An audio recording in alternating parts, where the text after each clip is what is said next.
السلام عليكم ورحمة الله وبركاته. الحمد لله وحده والصلاة والسلام على من لا نبي أما بعد. فأعوذ بالله من الشيطان الرجيم. بسم الله الرحمن الرحيم. وقل جاء الحق وزهق الباطل إن الباطل كان زهوقا. وقال رسول الله صلى الله عليه وسلم إن أبواب الجنة تحت ظلال السيوف أو كما قال عليه الصلاة والسلام. সর্বোপরি শুকরিয়া জ্ঞাপন করছি যে মহান রব্বুল আলামিন আমাকে আপনাদেরকে এই সুন্দর মনোরম পরিবেশে এক ইসলামী জলসা মাহফিলে আমাদেরকে উপস্থিত করেছেন, এর জন্য লক্ষ কোটি গুণ শুকরিয়া জ্ঞাপন করছি আলহামদুলিল্লাহ। ইদ্রিসিয়া দারুল মুতালা কর্তৃক আয়োজিত বার্ষিক প্রতিযোগিতা অনুষ্ঠানের সম্মানিত সভাপতি ও বিজ্ঞ বিচারক মণ্ডলী, সুদক্ষ পরিচালক স্যার উস্তাদুল মুকাররম ও আমার বাংলার বিভিন্ন মায়ের কোল থেকে আগত ইলম ও আহরণকারী তলবে ইলম ছাত্র ভাইয়েরা, সবার প্রতি রইল আমার আন্তরিক শুভেচ্ছা অভিনন্দন। সম্মানিত শুধু আজকে আমার আলোচ্য বিষয় সম্পর্কে আপনারা সকলে অবগত আছেন, আর তা হলো জিহাদের গুরুত্ব ফজিলত সম্পর্কে। এ বিষয়ে কিঞ্চিত আলোকপাত করার প্রায় সালাম ওয়া মা তাওফীক ইল্লা বিল্লাহ। সম্মানিত শুধু জিহাদের গুরুত্ব সম্পর্কে আলোচনা করা যাক। ইসলামী ইতিহাস অধ্যয়ন করলে আমাদের সামনে সুস্পষ্ট হয়ে উঠে যায় হক ও বাতিলের সংঘাত আজকে নতুন কোনো বিষয় নয়, বরং আবহমান কাল হতে এর ধারাবাহিকতা চলে আসছে।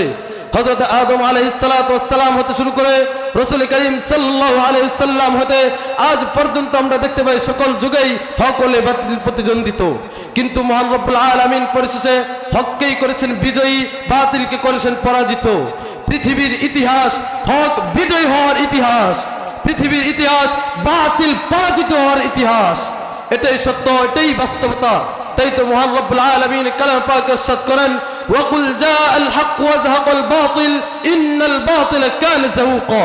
সত্য এসে গেছে, মিথ্যা বিলুপ্ত হয়ে গেছে, নিশ্চয় মিথ্যা বিলুপ্ত হওয়ার ছিল। সম্মানিত উপস্থিতি, এবার আসুন ইসলাম ১৫০০ বছর পূর্বের ইতিহাসের দিকে তাকাই, দেখি ইসলামের আবির্ভাব কোথায়, কখন, কোন পরিবেশে হয়েছে। ইসলামের আবির্ভাব হচ্ছে এক মহান বিপ্লব। বিশ্বব্যাপী নির্যাতন ও নিপীড়নে স্টিম রুলার যখন বলে আদম নিষ্পেষিত, সেই বিভীষিকাময় অবসান ঘোষণা করে মুসলিম মানবতার মুক্তির বাণী নিয়ে আগমন করলেন মুসলিম মানবতার মুক্তির মহান দূত আকায়ে নামদার তাজদার মদিনা আহমদ মুস্তাফা সাল্লাল্লাহু আলাইহি ওয়াসাল্লাম। দীপ্ত কণ্ঠে ঘোষণা করলেন আজ হতে মানুষের উপর মানুষের অত্যাচার জুলুম আর চলবে না। বুলন্দ করলেন মানুষ হিসেবে মানুষের অধিকার।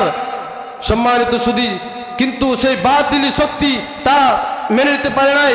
তারা বরং এই হকের প্রজ্বলিত মশালকে তারা নিভিয়ে দেওয়ার প্রচেষ্টা শুরু করলো, যার কারণে হকের ধারক বাহকদের উপর শুরু হলো পাপাচার, জুলুম, নির্যাতন, যার ফলে লক্ষাধিক আম্বিয়া কেরাম এই জুলুমের শিকার হয়েছে। নিক্ষিপ্ত হতে হয়েছে হযরত ইব্রাহিম আলাইহিস সালাতু ওয়াস সালামকে ওই জালিম নমরুদের অগ্নিকুণ্ডে।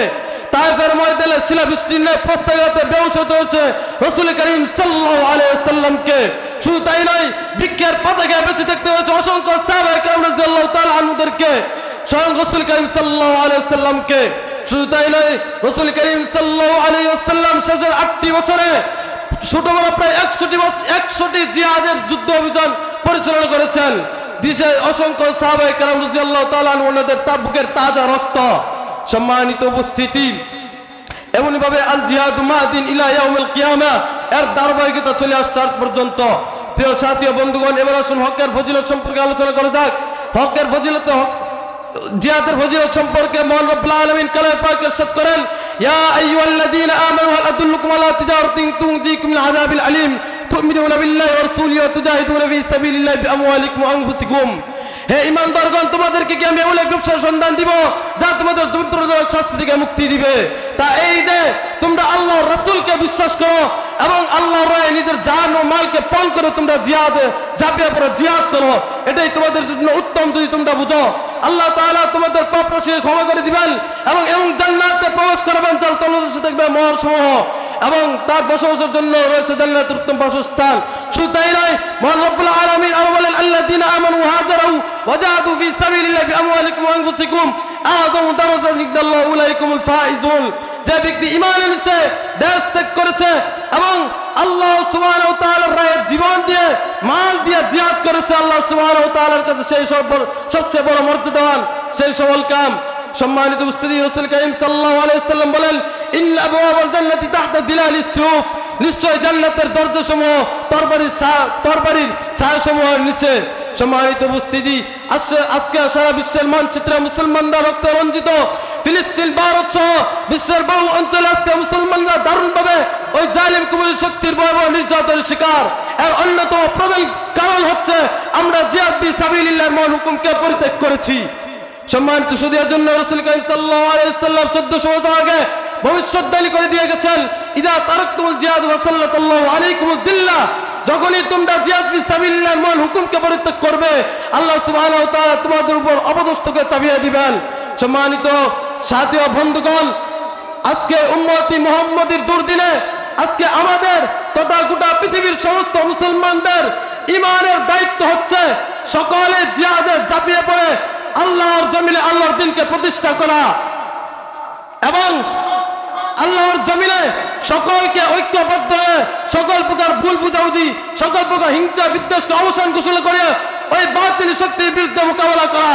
তাদেরকে একথা সুস্পষ্টভাবে বুঝিয়ে দেওয়া যায়, আজও মুসলমানদের দলিতে খালিদ বিন ওয়ালিদ, ওমর বিন খাত্তাব, গাজী সালাউদ্দিন আইয়ুবী রাহমাতুল্লাহি আলাইহির রক্ত প্রবাহমান। মুসলমানরা তো দুশমনের জবাব প্রস্তুত দ্বারা দিতে সক্ষম। তারা তো গুলো ক্ষুধাতুরী নাস্তিক মুরতাদ কাফির শক্তি কুফরি শক্তির গোলামি মেনে নিতে পারে না। তারা তো মুসলমান সিংহের জাতি। সম্মানিত সুধী, তাই আমি পরিশেষে বলতে চাই, এই আল্লাহর জমিন আল্লাহর দ্বীনকে প্রতিষ্ঠা করার লক্ষ্যে আমাদের সকলকে সকল প্রকার হিংসা বিদ্বেষ, সকল প্রকার ভুল বুঝাবুঝি, সকল প্রকার দলাদলি, সকল প্রকার খুলাখুলি ছেড়ে দিয়ে আমাদেরকে এক কাতারে দাঁড়িয়ে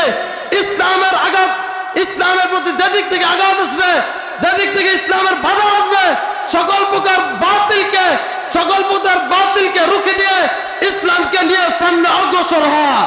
তাহলেই হবে আজকের এই বক্তৃতা, তাহলেই সার্থক হবে আজকের এই সেমিনার। নাসরুম মিনাল্লাহি ওয়া ফাতহুন করিব। আসসালামু আলাইকুম ওয়া রাহমাতুল্লাহি ওয়া বারাকাতুহু।